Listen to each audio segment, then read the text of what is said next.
Some crimes are hidden not in shadows, but beneath the very symbols of power. Tonight's mystery begins with whispers in London of a theft too audacious to believe. The crown jewels themselves vanished from the tower without a trace. Where are you tuning in from, and what time is it? Let me know in the comments. The fire is lit. The night is waiting. Let us follow Holmes into the heart of the conspiracy. It was in those uneasy days when rumour stalked the streets of London like a spectre that I first became aware of the singular affair which I am now about to record. Men spoke in hushed tones at their clubs. Tradesmen exchanged furtive glances across their counters. And even in the omnibuses, I caught fragments of conversation that spoke of some grievous blow dealt to the nation's honour. Whispers had begun to circulate that a crime of the most audacious nature had been perpetrated within the very heart of the empire. Though the truth lay concealed, the shadow of the thing spread quickly. There were those who claimed the Tower of London had been violated, that some priceless treasure had been spirited away under the very eyes of its guardians. Others dismissed it as idle chatter, yet the pall of apprehension thickened daily. It seemed to me, as I watched the anxious countenances of my fellow citizens, that London had taken upon itself the solemn expression of one who waits for news of an illness whose gravity he dares not name. In those hours, I had not yet connected these murmurs to Holmes, nor guessed that he would soon stand at the very centre of events that threatened the dignity of the crown. It was only later, when the veil was drawn aside, that I realised how closely our quiet life in Baker Street was about to be entwined with the whispered dread that pervaded the capital. It was upon a chill winter's evening, while the wind carried a mournful whistle down Baker Street, that I sat once more in that familiar chamber beside the crackling fire. Holmes reclined in his armchair, his long fingers steepled, his hawk-like profile cast into sharp relief by the dancing flames. The world beyond our window was restless, yet within those four walls reigned the peculiar calm which only Holmes's presence could bestow. The lamplight flickered over the scattered monographs and chemical instruments that formed his nightly occupation. I had been perusing a medical journal, but my thoughts drifted often to the unease I had noted in the city during the day. There seemed to me a dissonance between the serenity of our quarters and the tremor that stirred the streets outside. Holmes, for his part, betrayed no sign of sharing in the general agitation. His face wore that expression of profound detachment I had come to know so well, as though the affairs of the nation were but minor ripples upon the surface of the greater ocean of truth to which he always directed his gaze. Little did I suspect how swiftly that detachment would give way to intensity. "Your morning was more laborious than you intended, Watson," said Holmes suddenly, breaking the silence with that quiet authority which ever startled me. I looked up, astonished. "Indeed, Holmes, I visited 2 patients before luncheon, but I do not see how you could know."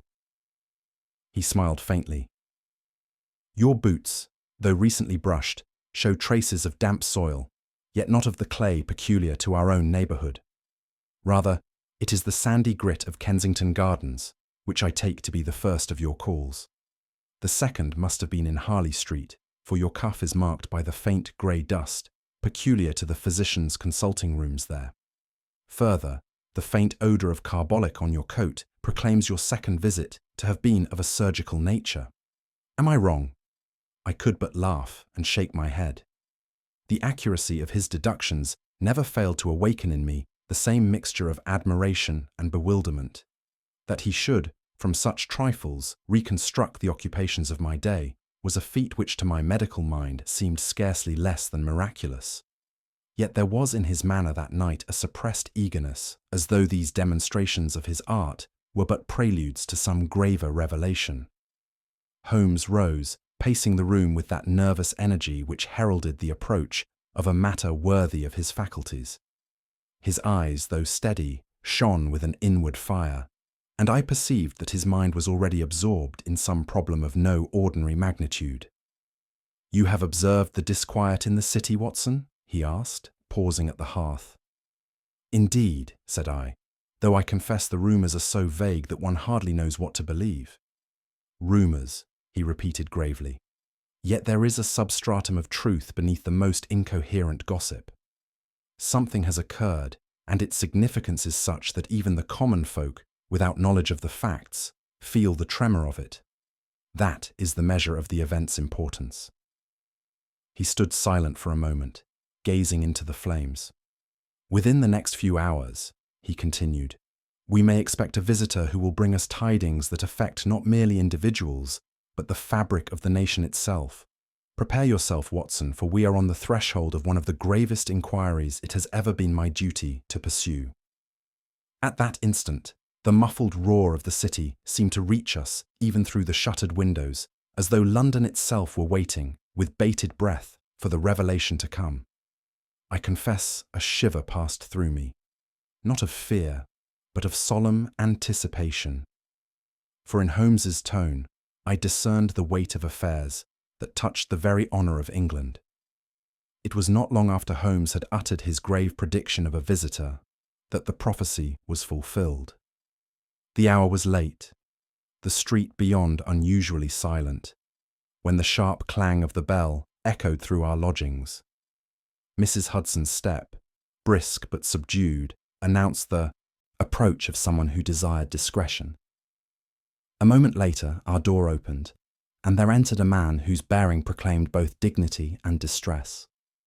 He was tall, though stooped with care, his cloak drawn tightly about him, and his face half hidden by the shadow of his hat. At a glance, I perceived that he was no ordinary client of Holmes, not some merchant troubled by theft, nor a jealous husband demanding redress, but a personage of the highest rank. His every gesture betrayed the weight of affairs beyond the common lot of men.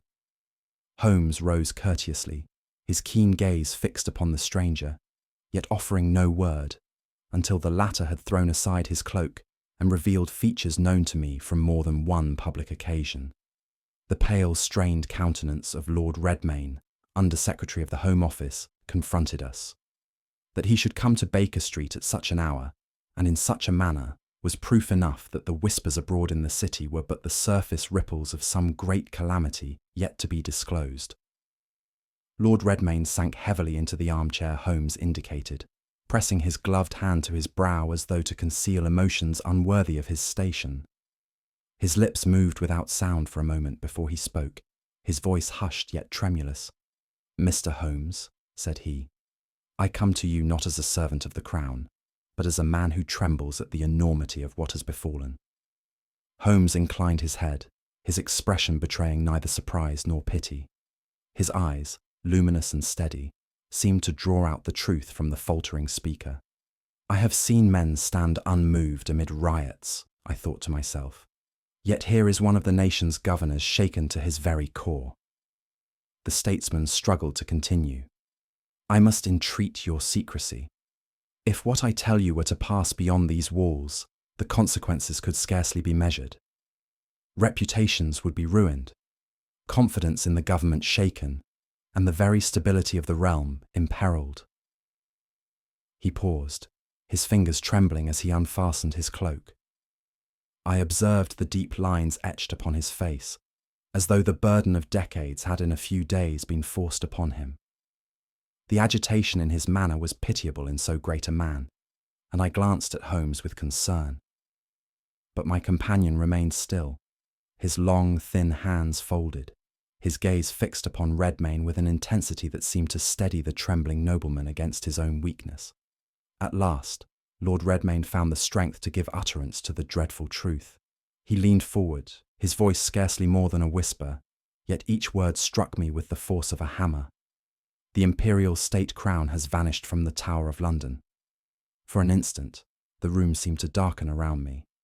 That the very symbol of England's monarchy, guarded for centuries within the strongest fortress of the realm, should be spirited away, was a thought so monstrous that my mind reeled beneath it.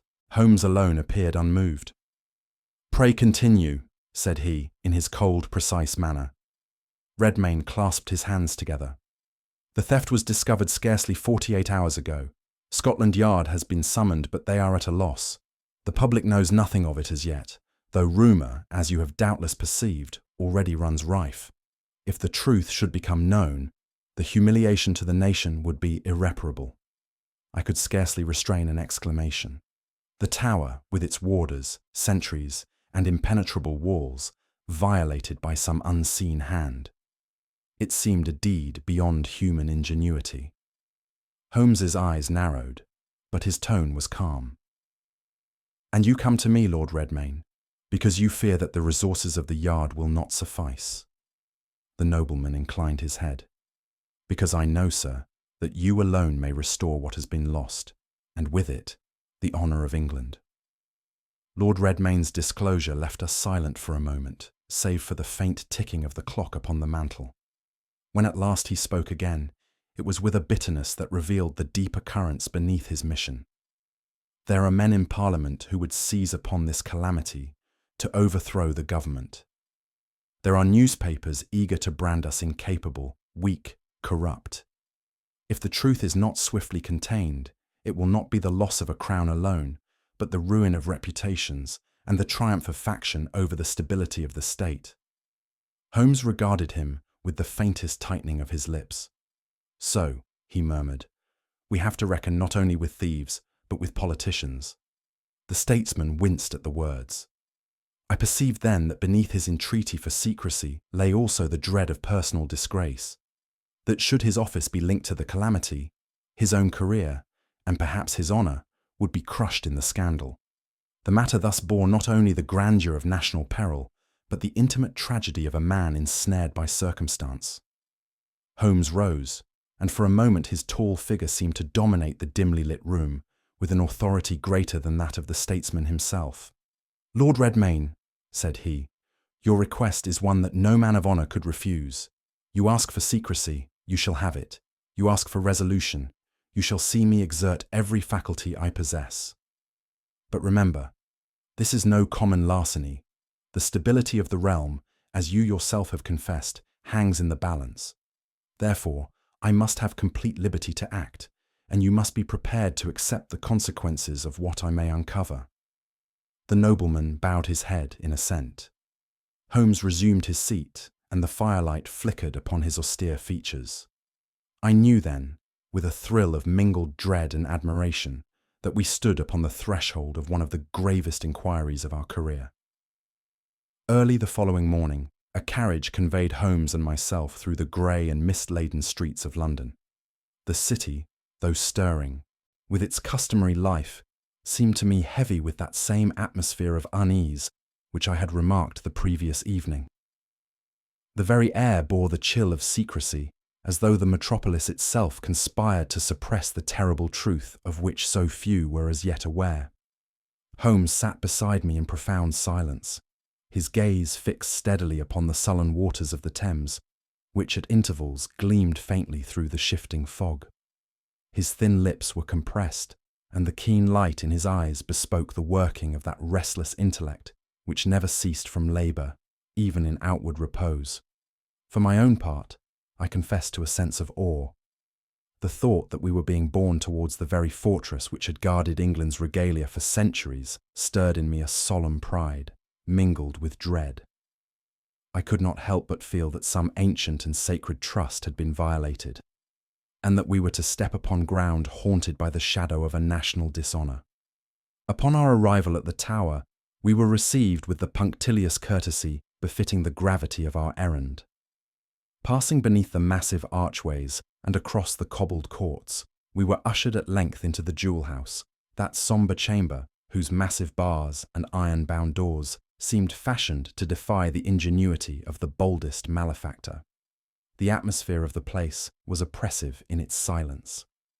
The very air appeared to cling heavily about the iron grilles and glass cases, as though centuries of vigilance had imparted a solemnity to the stones themselves. Yet it was here, in this sanctum of England's splendour, that the audacious crime had been wrought. Holmes moved with that deliberate calm which characterised his investigations. He examined the heavy locks, tested the fastenings of the cases, and stooped to scrutinise the very floor. His long, sensitive fingers touched each surface lightly, and his piercing eyes seemed to drink in every detail with inexhaustible patience. I observed the warders who stood respectfully aside, their countenances grave yet anxious. They watched Holmes as though he were some magician who might, by a mere glance, conjure forth the hidden truth. To me, the room was but a chamber of silent shame. To him, it was a vast page upon which, in faint but legible characters, the story of the crime had been written. That he read it more clearly than any man present I did not doubt, though what conclusions he drew, he did not yet betray. Holmes turned at length to the warders, who stood in a solemn row, their scarlet uniforms lending them an air of dignity strangely at variance with the anxiety written upon their faces. He addressed each in turn, with that courteous precision which never failed to elicit the truth, whether by frank admission or by some unwitting contradiction. The first declared that nothing unusual had come to his notice until the hour when the theft was discovered. The second, however, spoke of a noise, light, fleeting, like the rustle of a garment, though when pressed he could not state the moment with certainty. The third confessed to glimpsing, in the dimness of the passage, a shadowy figure which appeared to melt away into the very stonework. I watched Holmes closely as he listened, noting the slight inclination of his head, the narrowing of his eyes, the swift dart of his gaze from one speaker to another. His questions, though simple, seemed always to touch the one nerve most likely to quiver, and I perceived faint contradictions emerging between their accounts. To me, these discrepancies seemed trivial. To Holmes, they were the faint threads which, if rightly followed, might lead us through the labyrinth. Yet he gave no sign of triumph, only a quiet nod, as though filing each detail into that vast and ordered storehouse of his mind. It was Holmes who first drew our attention to a small, almost imperceptible blemish upon the polished stone floor near the display case. He had gone down upon one knee with the supple ease of a man half his years, his sharp eyes roving over the surface with the patient scrutiny of a naturalist in the field. "Observe, Watson," said he softly, indicating the faint smear. "Here is the touch of earth where no earth should be." I bent low and discerned a thin streak of clay, dull in colour, as though transferred by the tread of a boot. To me, it seemed an insignificant trace, yet Holmes regarded it with the quiet satisfaction of one who has found the key to a locked door. With delicate precision, he scraped a portion into a small envelope, tucking it away into his pocket as carefully as though it were a jewel itself. "Clay of this nature is not native to these grounds," he remarked, half to himself. "Its presence is therefore most significant." I longed to press him for an explanation, but his face was impenetrable, and I knew from experience that further inquiry would yield nothing until the moment suited him. That faint smear, overlooked by every other eye, had clearly whispered some secret into his.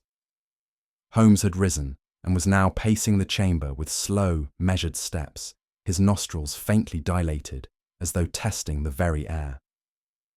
Presently he paused and lifted his head with the sudden alertness of a hound that has struck a scent. "There is tobacco here," he murmured, "but not of an English kind."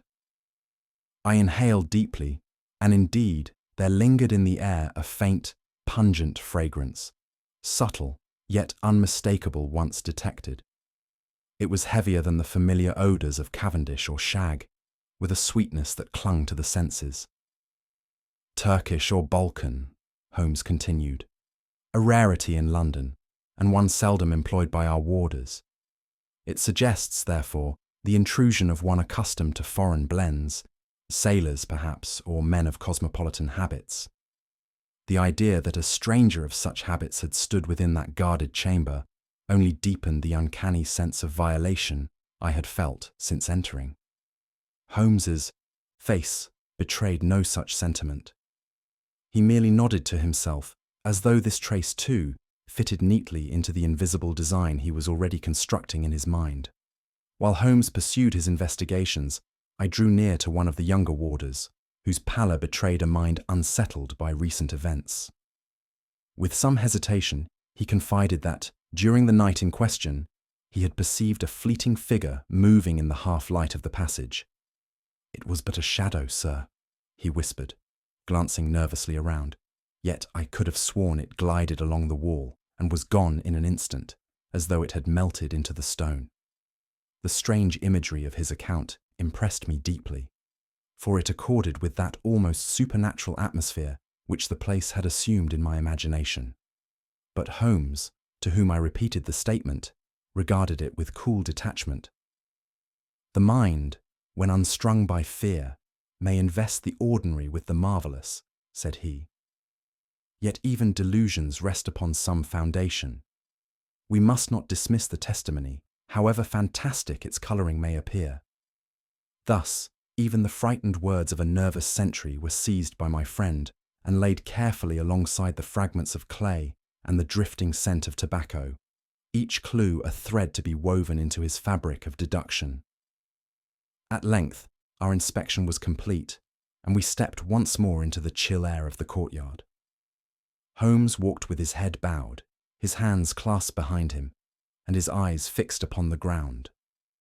Only as we passed beneath the archway did he murmur, almost inaudibly, "No lock has been forced, no bar disturbed.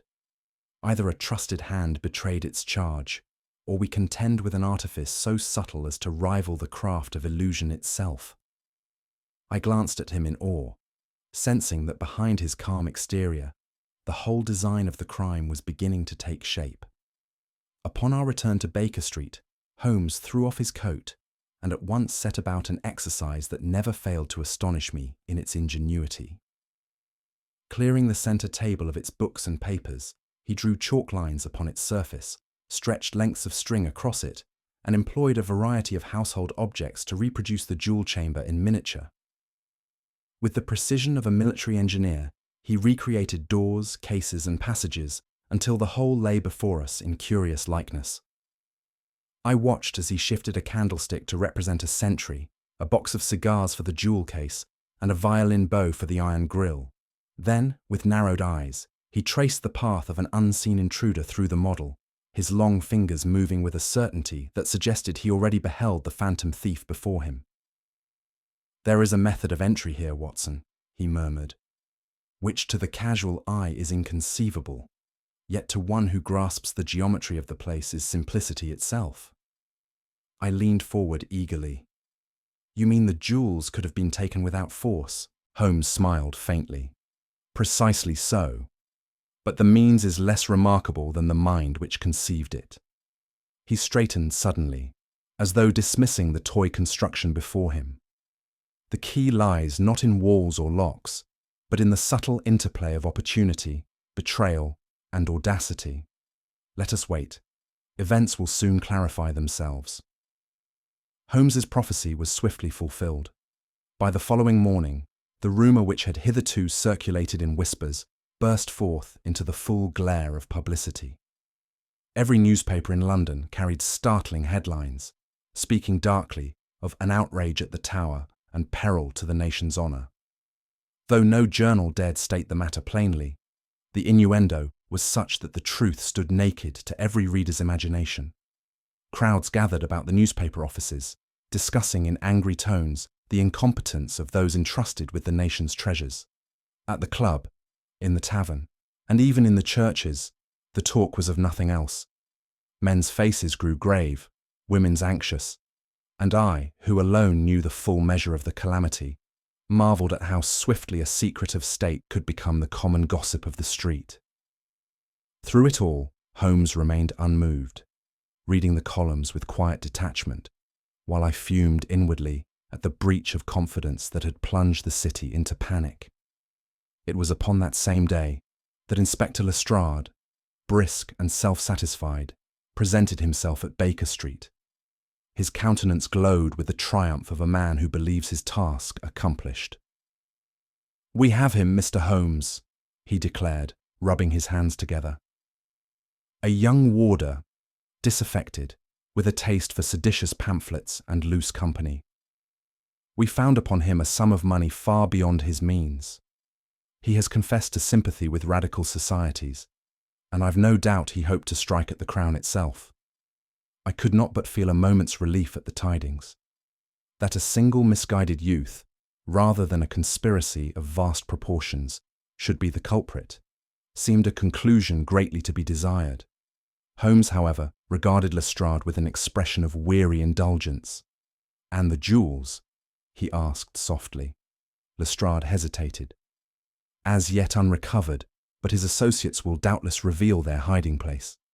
Holmes' eyes gleamed for an instant, then sank once more into their habitual calm.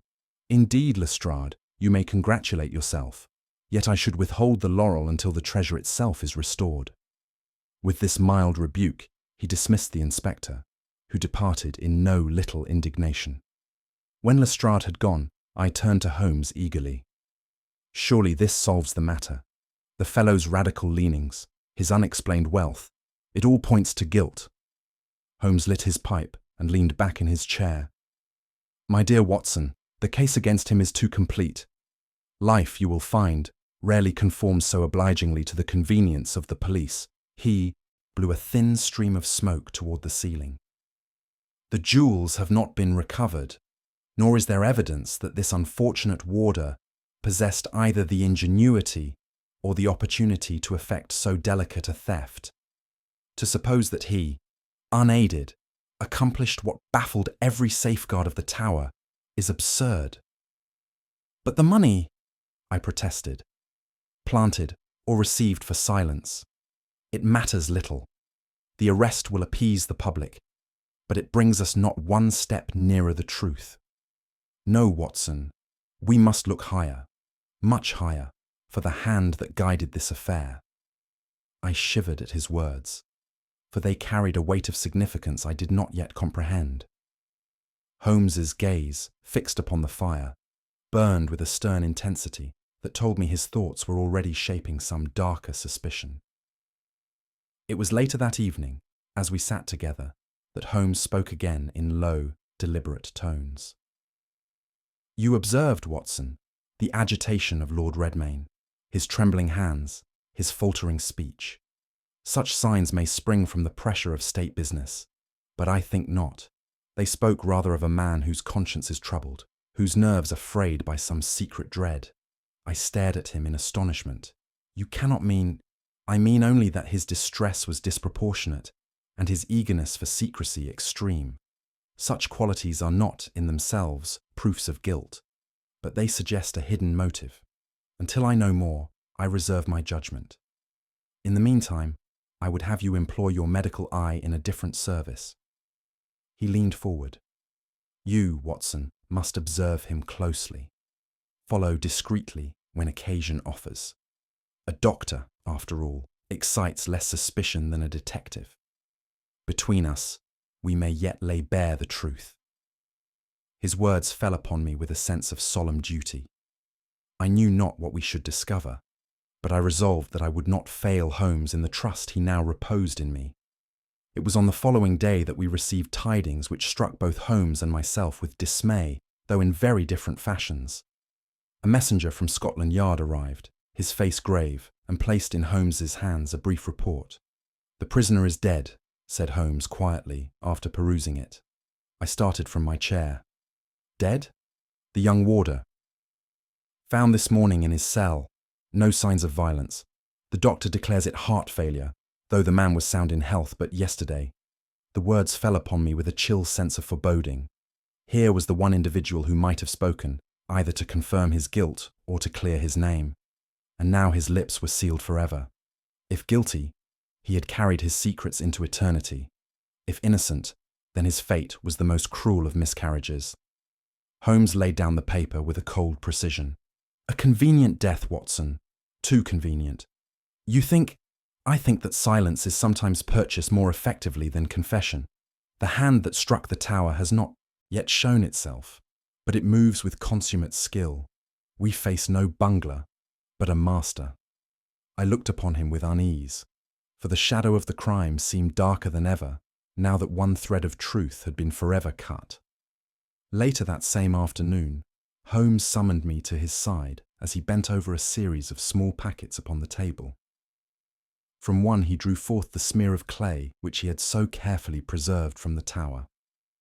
With his glass, he compared it against samples of earth obtained from various parts of the metropolis. "Observe, Watson," said he, pointing with his thin finger, "the admixture of grit and refuse. This is no garden soil, no London mud. It is dockside clay, heavy and waterlogged, such as clings to the barges moored along the Thames. The discovery startled me. Then the thief made use of the river. Undoubtedly. It is the one highway by which such treasure could be borne away unseen. Yet mark this. If the jewels were removed by water, why do we find only the clay, and not the slightest sign of the regalia themselves? The answer, I believe, lies not in their removal, but in their concealment. He spoke with such conviction that I felt instinctively the truth of his words. The river, it seemed, was not merely an escape, but perhaps the very hiding place of the nation's crown itself.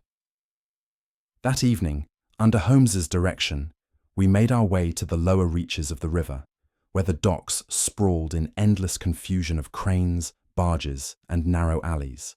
A dense fog hung over the Thames, muffling every sound and rendering familiar shapes ghostly and uncertain.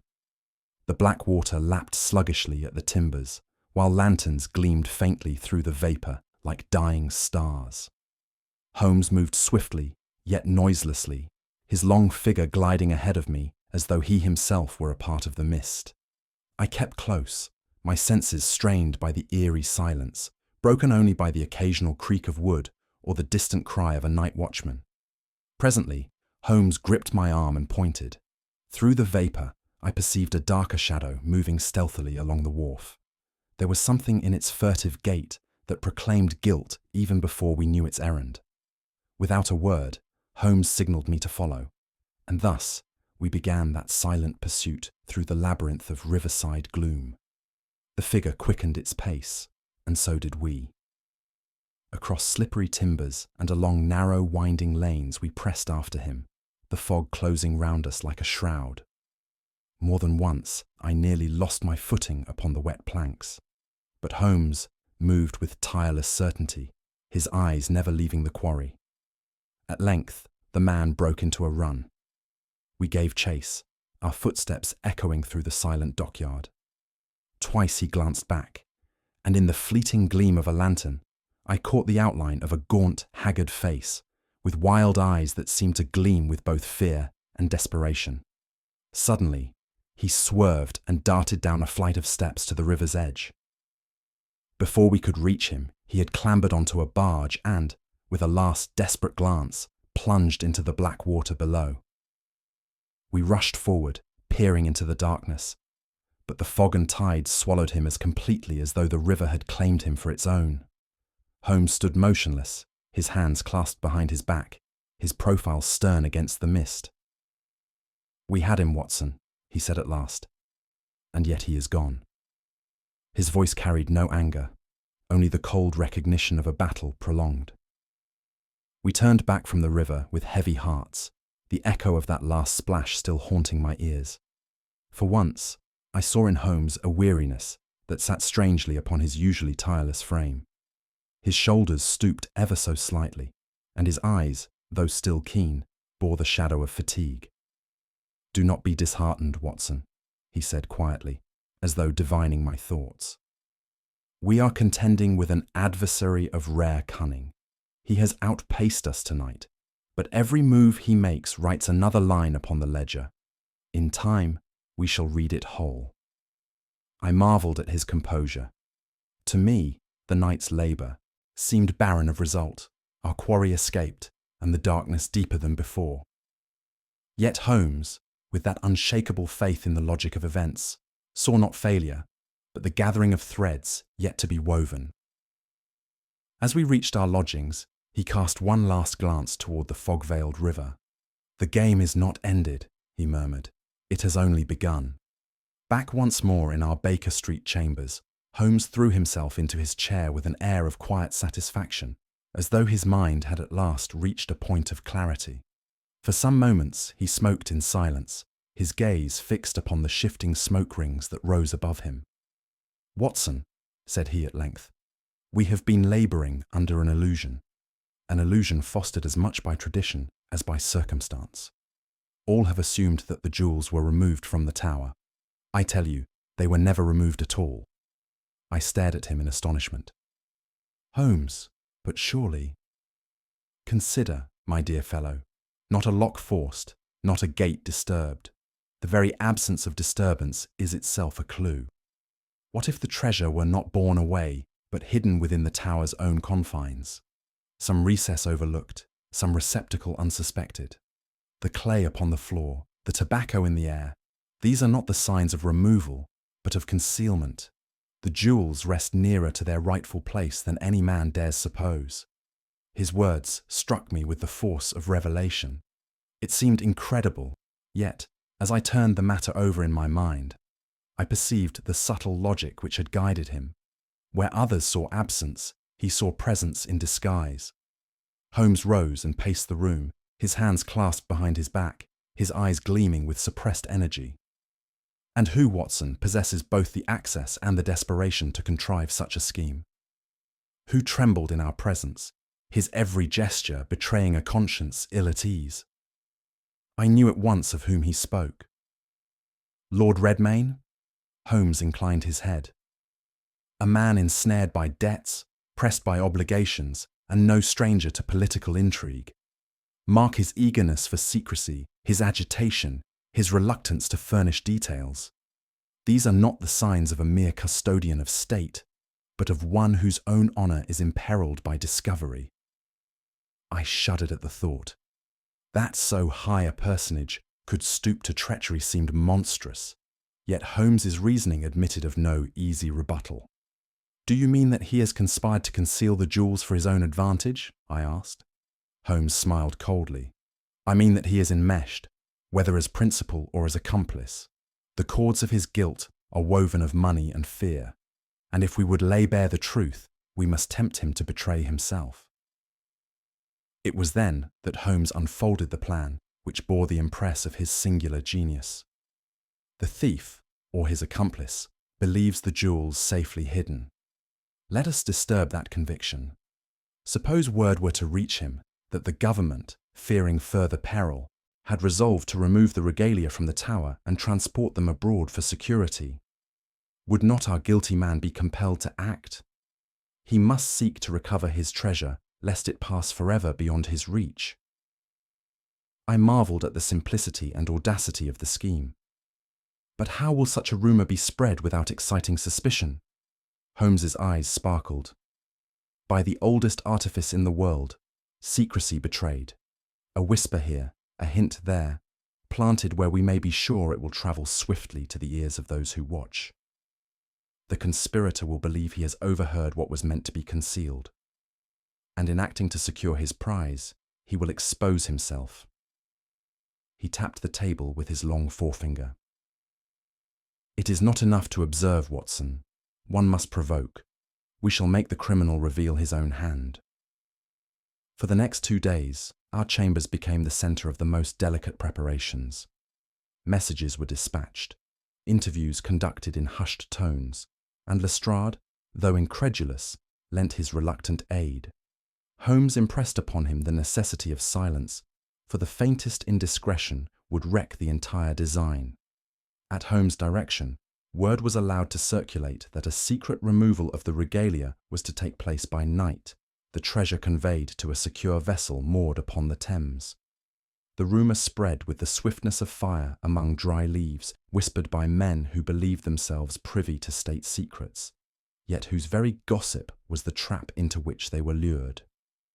The docks, that wilderness of shadow and smoke, were chosen as the theatre of operations. There Holmes arranged for a detachment of constables to be stationed discreetly, while he and I were to lie in wait with Lestrade at the appointed place. Through it all, I marvelled at Holmes's composure. He issued instructions with quiet certainty, his manner betraying neither haste nor doubt. Yet in the depths of his grey eyes, I caught a glimmer of tension, as though he knew the stake was not merely the recovery of jewels, but the honour of England herself. On the evening before the venture, we sat once more in our familiar sitting room, the lamplight gleaming upon Holmes's austere features. He smoked in silence, and I fancied that the lines about his mouth were sterner than usual. "You are confident of success?" I ventured. As confident as a man may be when he wagers upon the logic of events, he replied. Our adversary is subtle, but not invulnerable. He has played boldly. We must play more boldly still. I watched him with admiration. Here was no reckless gambler, but a mind that had calculated every chance and accepted every risk. Yet I sensed, too, the strain beneath his calm exterior, as though he bore upon his shoulders the burden of the realm itself. The crown of England, Watson, said he quietly, is no trifle. Let us hope its fate is guided not by chance, but by reason. With that, he fell silent, staring into the fire, while I, moved by his words, resolved to stand beside him, whatever the morrow might bring. The appointed night found Holmes, Lestrade, and myself ensconced amidst the shadows of the dockside, the river fog lying thick upon the Thames like a pall. The creak of rigging and the slow lap of water against the timbers were the only sounds, save the occasional cough of a distant watchman. Our little band of constables, scattered at intervals, were invisible in the gloom, yet I felt their presence as one feels soldiers in ambush. Holmes stood beside me, motionless, his tall figure scarcely distinguishable from the posts against which he leaned. He spoke not a word, but the faint gleam of his eyes and the steady rhythm of his breathing betrayed the iron control beneath which his thoughts were moving with lightning rapidity. I confessed to a nervous tension as I waited. It seemed to me that the very fog was heavy with treachery, and that from every drifting wisp might emerge the figure of our quarry. Time dragged slowly. Every footstep upon the quay, every stir of water, set my heart pounding. Yet Holmes remained calm, as though the stillness were but the pause before some inevitable revelation. "Patience, Watson," he whispered once. "The net is spread. We await only the fish." At length, the silence was broken by the sound of stealthy footsteps. Through the mist, there emerged a cloaked figure, his head bowed, his movements cautious, yet purposeful. Another shadow detached itself from the darkness, a broad-shouldered man with the gait of one accustomed to hard labour. They exchanged a low greeting, and the two drew together at the edge of the wharf. I strained my eyes, and as the cloaked man lifted his head, I caught the pale glimmer of his features. Though partially concealed, there was no mistaking the high brow, the thin lips, the nervous intensity of his eyes. I started in amazement. It was Lord Redmayne himself. That a statesman of the realm, whose name was honoured in Parliament, should stand there in guilty parley with a hardened smuggler, was a revelation which shook me to the core. The smuggler, coarse and brutal in aspect, bore the unmistakable stamp of the riverside criminal. Yet he treated the nobleman with a respect tinged by fear, as though recognising in him the true master of their enterprise. Holmes's hand touched my arm. "Steady, Watson," he breathed. "We have him." His whisper carried the quiet triumph of a general who sees his stratagem fulfilled. It was at that instant, when the two conspirators leaned together in hurried consultation, that Holmes raised his hand in a signal. Instantly, from the shadows on every side, figures emerged. Lestrade and his men closed swiftly in, their footsteps muffled upon the damp planks, their lanterns flashing suddenly in the mist. The effect was electric. Redmayne recoiled as though struck, his cloak falling back to reveal his aristocratic features in their full pallor. The smuggler uttered a curse and made as though to flee, but found himself hemmed in by a ring of constables. Every avenue of escape was cut off. The trap had sprung with a precision that left no hope of flight. Holmes stepped forward calmly, his eyes fixed upon the nobleman. "Your game is ended, my lord," said he. "The crown demands its jewels, and justice its due." For a moment, Redmayne stood silent, his breath coming in quick gasps. Then, with sudden vehemence, he drew forth a handful of notes and thrust them toward Lestrade. "Take this," he hissed. "Say nothing. Let me go, and you shall have more, 10 times more." The inspector's face hardened, and he struck the bribe aside. At that instant, Redmayne's desperation overcame his prudence. With a swift movement, he drew a revolver from beneath his cloak, his hand trembling, but deadly in its intent. I uttered a cry, but before he could raise the weapon, Holmes sprang forward with a speed that belied his calm demeanour. A sudden twist, a firm wrench, and the revolver lay harmlessly in his hand. Redmayne staggered back, his face ashen, his will broken. "Bribery and violence, my lord," said Holmes coldly. "A poor defence against truth." The smuggler, seeing resistance vain, slumped heavily against a post, muttering curses beneath his breath. Under the glare of Lestrade's lantern, he confessed with sullen reluctance. The jewels, he declared, had never left the river. They lay hidden in barrels of clay, marked for export upon a barge moored but a few yards away. We followed as the barrels were prized open, and there, glittering amid the foul clay, lay the imperial state crown and the other regalia of England, their splendour undimmed by the baseness of their concealment. A murmur of awe passed among the constables, and I confess that I, too, felt a thrill at beholding once more those ancient symbols of sovereignty. Yet my heart was heavy as I looked upon the fallen figure of Lord Redmayne, a man whose honour had been weighed against temptation and found wanting. Holmes, holding the recovered crown in his hands, turned gravely to me. "The baubles are restored, Watson," said he. "But what of the man? That is a question for which no crown can supply the answer." It was near dawn when we regained our chambers in Baker Street. The night's turmoil still echoed in my mind, the muffled cries at the docks, the gleam of the recovered crown, and the ashen face of Lord Redmayne as he stood unmasked before the law. Yet within our sitting room all was as it had ever been. The fire glowed cheerfully upon the hearth, the smoke of Holmes's pipe rose in tranquil spirals, and the familiar litter of books and papers lay scattered across the table. Never had the contrast between the storm without and the calm within seemed more marked. I sank into my chair with a weary sigh, my limbs aching from exertion, yet my thoughts restless with unanswered questions. Holmes, however, appeared as composed as though he had returned from no more than a country walk. He stretched his long legs toward the fire and regarded me with that quiet smile which told me he was ready to unfold the threads of his reasoning. "You have seen the climax, Watson," said he, "but not the causes. Let us now consider how each trifling clue pointed us towards the truth."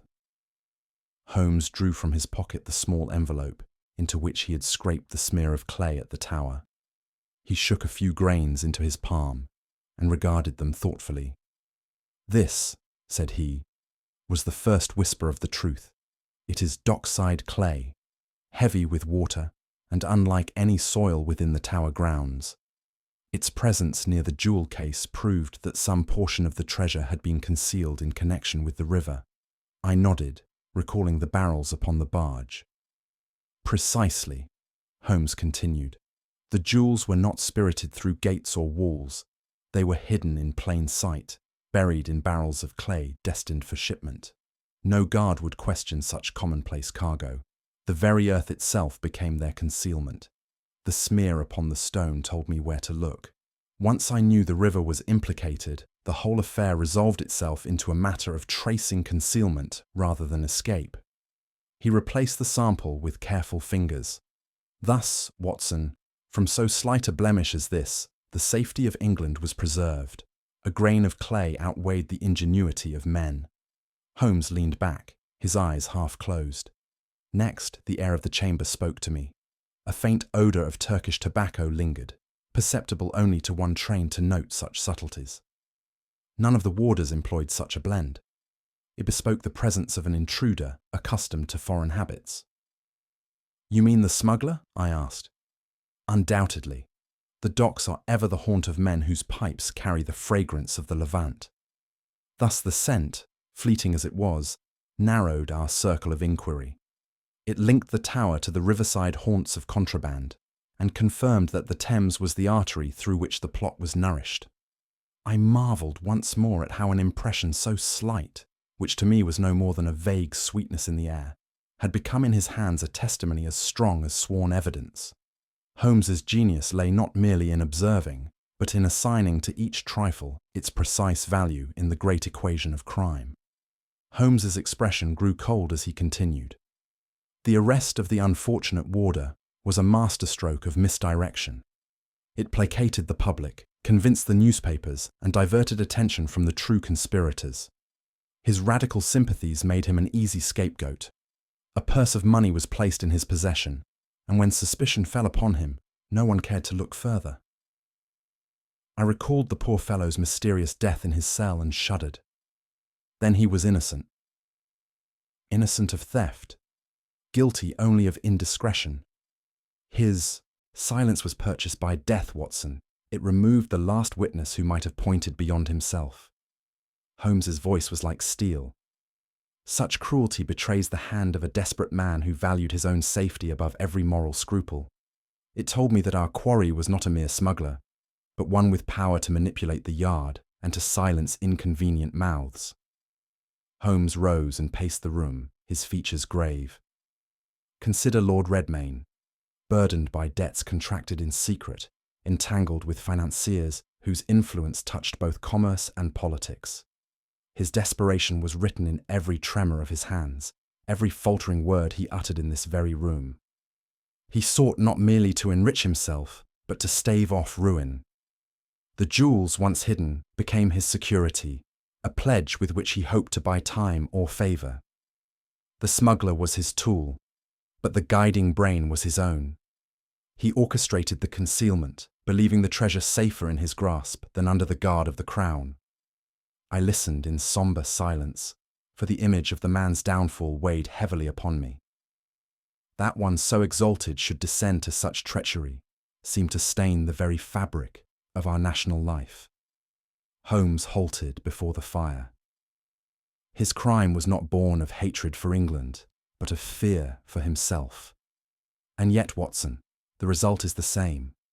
Dishonour, disgrace, and the spectacle of a great man brought low by his own corruption. Holmes resumed his seat and regarded me with sombre eyes. Mark this, Watson. The gravest threats to England are seldom the deeds of foreign foes or common rogues. They lie rather in the weakness of men of standing, who, blinded by ambition or enslaved by vice, betray the trust reposed in them. Give me a burglar, a pickpocket, a forger. I can match them with the law. But give me a man of power whose downfall would convulse the state, and you will find every agency conspiring to shield him. That, my dear friend, is the true peril. I could not but acknowledge the truth of his words. The thought that England's enemies might be found within her own halls of power chilled me more deeply than any foreign conspiracy. Holmes spoke with the quiet bitterness of one who had too often seen greatness allied with dishonour. As I set down my pen to record these events, I find my heart divided between admiration for my friend and sorrow for the man whose fall we had witnessed.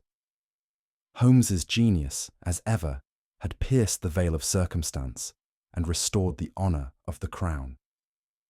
Yet the ruin of Lord Redmayne remains a melancholy reminder of how frail is the barrier between dignity and disgrace.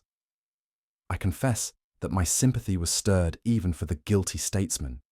To have stood so high, only to end in such ignominy, is a tragedy which calls forth pity as well as censure. Holmes, for his part, betrayed no triumph. He regarded the recovered jewels with indifference, as though they were but trinkets, and turned instead to the deeper lesson of human weakness.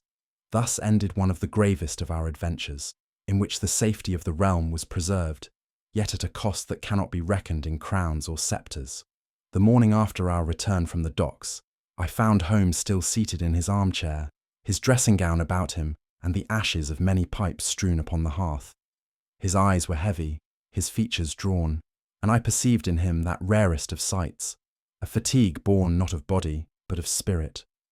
Though the jewels lay once more secure in their rightful place, there was no note of triumph in his manner. He spoke little, and when he did, it was with a weariness that revealed how deeply the affair had touched him. "It is a strange victory, Watson," he murmured at last. "The baubles are restored, but the stain upon honour remains." I understood him then. The theft had been but one aspect of the crime. Far darker was the corruption which had driven a man of rank to betray his country. It was this shadow, not the physical exertion of our labours, that now weighed upon Holmes and robbed him of satisfaction. As the day advanced, Holmes roused himself and spoke with more of his accustomed vigour, though his words carried a gravity that impressed itself upon me. You perceive, Watson, how frail are the pillars upon which great institutions rest. A crown, a parliament, an army. These seem immovable, yet their stability depends not upon iron or stone, but upon the honesty of men. Remove that honesty, and the mightiest structure crumbles like a house of cards. He rose and paced the room, his hands clasped behind him. We place our trust in ceremonies and symbols, imagining them eternal. Yet it takes but the weakness of a single man to imperil them all. That is the true lesson of this night's adventure. I listened with solemn attention, for I could not deny the truth of his reflection. The grandeur of the state seemed suddenly vulnerable, not through foreign invasion, but through human frailty. It was a thought both sobering and profoundly humbling. Holmes paused before the fire, his face lit by the flickering glow. His voice, when he spoke again, had in it a quality almost prophetic. The safeguard of England does not lie in jewels, Watson. It lies in the vigilance of her people. A crown may be stolen, a throne assailed, but so long as men remain watchful, the essence of the nation endures. Institutions are but shadows. The spirit that animates them is the true treasure. He stood in silence for a moment, gazing into the flames, as though he read there the destiny of the realm. Then he turned to me with a faint smile. That, I think, is the answer to your unspoken question. Why, amid triumph, I feel melancholy. The jewels are restored, but the task of vigilance never ceases. To guard against corruption is a labour without end. His words sank deeply into my heart, and I felt that I had glimpsed, if only for a moment, the lofty heights from which his genius surveyed the world. And thus I close this record of one of the gravest adventures in which I have accompanied my friend. The imperial state crown, symbol of majesty and unity, was restored to its place. Yet I cannot think of the case without recalling the pallid face of Lord Redmayne as he stood revealed in his guilt. His fall was a tragedy, not only for himself, but for all who trust in the dignity of high office. Holmes, with his marvellous intellect, had once more pierced the veil of mystery, and for this I can never withhold my admiration. Yet in his sombre musings, I discerned the sorrow of a man who knows too well the frailty of human virtue. For myself, I confess that my heart was heavy, not for the fate of the jewels, but for the ruin of a soul once honoured. It is ever so in our work together, triumph mingled with tragedy, justice tempered with pity. And as I lay down my pen, I think with reverence of my friend's words, that England's true crown rests not upon gold or gems, but upon the vigilance and honour of her people. Holmes leaned back in his chair, the glow of the fire catching the sharp angles of his face. You see, Watson, the jewels themselves were never the true peril. It was the frailty of a man entrusted with honour who proved most dangerous. Crowns may be guarded by iron bars, but the heart that wavers under temptation leaves the realm more vulnerable than any open door. And now I wonder, what do you think was Lord Redmayne's greatest mistake? His debts, his secrecy, or the belief he could outwit reason itself? Share your thoughts below. If you enjoyed this case, do leave a comment, subscribe for more Holmes mysteries, and share the story with those who relish a good deduction. Another adventure awaits, and perhaps the next clue lies with you.